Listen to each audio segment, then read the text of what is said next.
क्या भूत आत्मा ये सब होता है? बचपन से ही मुझे भूतों की कहानियों से बहुत लगाव था। बहुत कोशिश किया भूतों को ढूंढने का। बचपन से ही भूतिया जगहों पे जाने का शौक़ रहा है। पता नहीं कितने रातें मैंने भूत बंगलों या शमशान घाट में बिताया है, मगर आज तक कुछ नहीं मिला। अब मुझे इन चीज़ों में भरोसा तक नहीं होता। ये सब किस्से कहानियों तक ही ठीक है। बहुत जन बोलते हैं कि उन्होंने भूत देखा है या महसूस किया है, मगर इतना ढूंढने के बाद मुझे लगता है वो शायद उन सब लोगों का गलत फहमी ही होगा, या वो लोग झूठ बोल रहे होंगे। मैं ये बहुत जगह साबित भी कर चुका हूँ। जैसे कई जगह लोगों को अपने घर के ही कोई खाली रूम से आवाज़ आते हुए सुनाई देता था। उस रूम में मुझे भूत जैसे तो कुछ नहीं मिला, हाँ मगर चूहा ज़रूर मिला था। फिर एक बिल्ली का जुगाड़ किया, तब से और आवाज़ नहीं आता।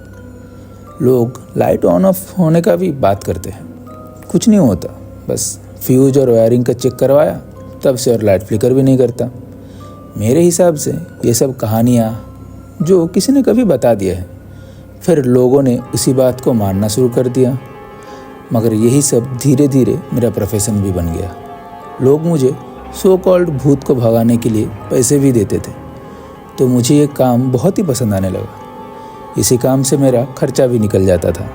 मगर मेरे घर वाले मेरे इन कारनामों से बेहद डरते थे। अब क्यों ना डरे? किसी का बेटा अगर 2 रात एक शमशान घाट में बिताए तो डरना तो जायज़ है। मगर मेरे को शमशान घाट में भी कुछ नहीं मिला। मुझे यकीन था ये सब कुछ नहीं होता, बस बिन बात का डर है। मैं ऐसा ही एक काम के दौरान कलकत्ता गया हुआ था। वहाँ एक पुराना घर था, जिस घर से लोगों को अलग अलग रोशनी दिखाई देता था, और बात ऐसा फैला था कि वो रोशनी के वजह से लोग उसके ओर खींचे चले जाते हैं और फिर लापता हो जाते हैं या मानसिक रोगी बन जाते हैं। मैं जाके उस घर में करीबन हफ्ता भर रुका, क्या पता कुछ मिल जाए। मगर इस बार भी कुछ नहीं आया। बस घर के टूटे सीलिंग की वजह से हवा का एक अलग सा आवाज़ था जो शायद लोगों को डरा दे, मगर रोशनी नहीं। ये तो कोई भ्रम होगा या फिर साफ साफ झूठ, जो इतना फैल चुका है कि अब लोग इस बात को सच भी मानने लगे हैं। ये सब निपटाने के बाद मैं अपना घर हावड़ा जाता हूँ। मेरे नाम पे एक चिट्ठी 3 दिन पहले आया हुआ था। चिट्ठी में एक ही लाइन लिखा था, अगर भूत से मिलना है तो जगमरा आना। पहले पढ़ के कुछ समझ नहीं आया। फिर मुझे एक अपना दोस्त का याद आया। लगा कि शायद मुझे अपना घर बुलाना चाहता है, मगर मैं मना कर दूं ये सोच के ऐसा लिखा है ताकि मैं मना ना कर पाऊं। उसका नाम करण है। वो मेरा कॉलेज टाइम का दोस्त है। उसका और मेरा सोच बहुत हद तक मिलता था। हम दोनों बहुत सारे 100 प्लेसेस एक साथ एक्सप्लोर कर चुके थे। हम दोनों ही भूत आत्मा के कंसेप्ट पे इतना ज़्यादा भरोसा नहीं करते थे। तब हमारे पास सेलफोन्स नहीं होते थे, इसलिए कॉलेज ख़त्म होने के बाद हमारा बातचीत लगभग ख़त्म ही हो चुका था। मिलना जुलना तो छोड़ ही दो। आखिरी बार सुना था वो भुवनेश्वर का जगमरा नाम के एक जगह में शिफ्ट हो चुका है। उधर ही कोई सा तो काम कर रहा है। बहुत दिन भी हो गया था उससे मिले हुए, इसलिए मैंने भी ज़्यादा नहीं सोचा। मैं दूसरे ही दिन सुबह निकल गया भुवनेश्वर के लिए। मैं हावड़ा स्टेशन से ट्रेन पकड़ के जाने ही वाला था। मुझे वैसे तो भूतों से इतना डर नहीं लगता, मगर इंसानों के भीड़ से बहुत घबराहट होता है, इसलिए 3rd AC का टिकट करवाया था। मैं स्टेशन में ही था ट्रेन का इंतज़ार करते हुए। तभी कोई मेरे कंधे पे हाथ रखता है। मैं पीछे मुड़ के चौंक ही गया। ये करण था। यहाँ? मैं उससे पूछा, मैं तो तेरे ही घर आ रहा था। उसने हंसते हुए बताया उसका दुकान के लिए कुछ सामान का ऑर्डर देना था, इसलिए वो कलकत्ता आया हुआ था। हम दोनों ही सोचे ये बहुत ही अच्छा हुआ कि मुलाकात हो गया, और इत्तेफाक से हमारा ट्रेन भी एक ही था। हम दोनों एक साथ ट्रेन में चढ़ गए। थोड़ा बहुत बातें हुआ। करण का एक गिफ्ट का शॉप है जो पहले तो बहुत अच्छा चल रहा था, मगर अब उस बाज़ार में बहुत सारे नए दुकान खुल चुके थे, जिस वजह से उसका उतना फ़ायदा नहीं हो रहा था। वो भुवनेश्वर में अकेला ही रहता था। उसका बाकी पूरा फैमिली जमशेदपुर में रहता था। ये सब बातें हो ही रहा था, तभी मैंने उसे हंसते हुए पूछा, तो भाई भूतों से मुलाकात होगा तो? करण का हंसी अचानक से उतर गया, जैसे वो डरा हुआ था।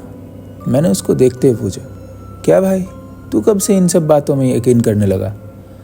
करण ने बात को टालते हुए बताया, छोड़ ना भाई, तू जाके देख लेना, इस बारे में मैं ज़्यादा बात नहीं करना चाहता।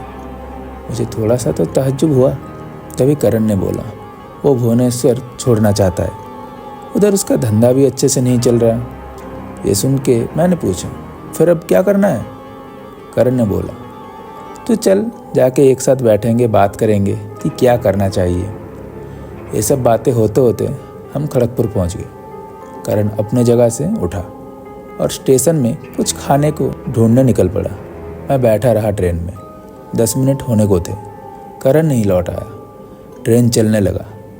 मैं उठ के गेट के पास गया।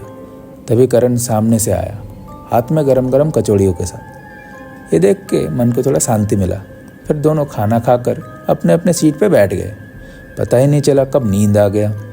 आँख खुला तो करण नहीं था। उठ के देखा तो करण गेट पर ही खड़ा था।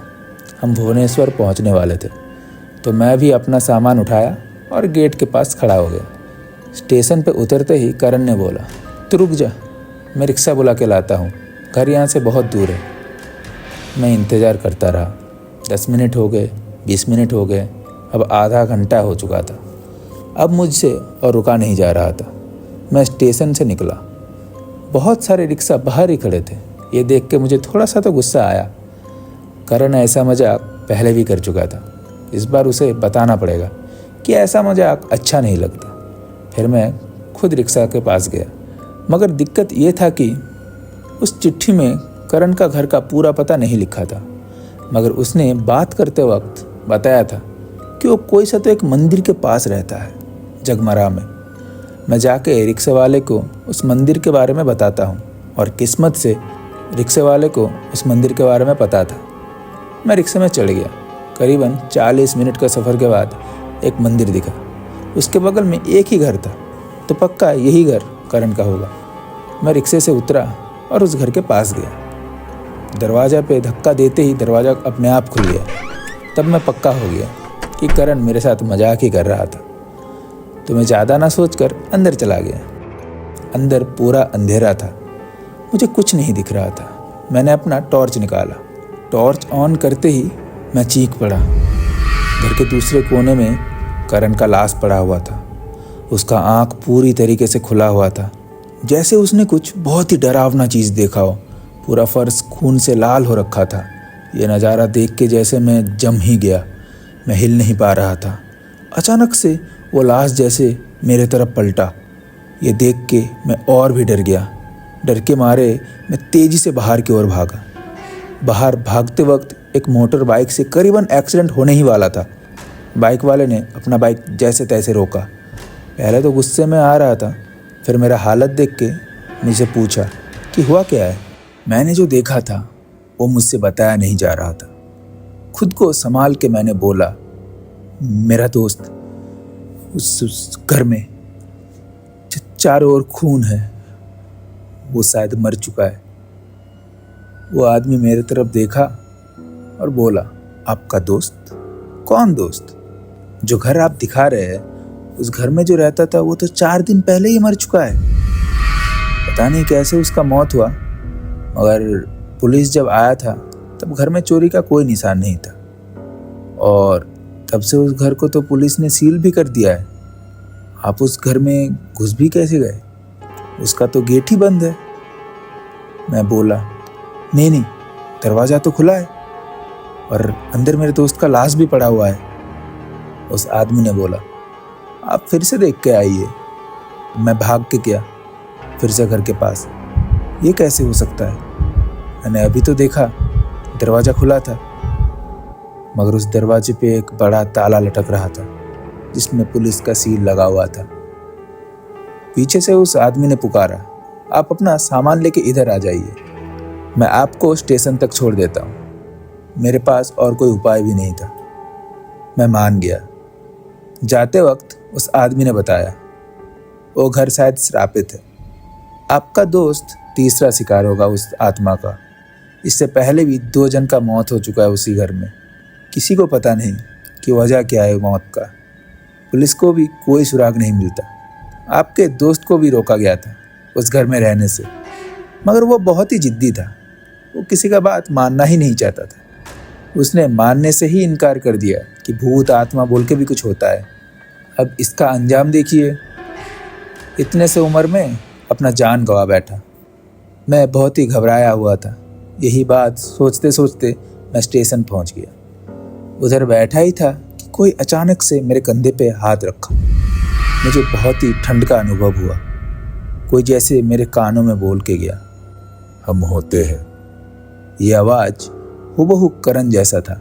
उस दिन से मैंने और कभी भी अलौकिकता से जुड़ा हुआ कोई काम नहीं किया, और वो आवाज़ आज भी मेरे कानों में गूंजता है, हम होते हैं।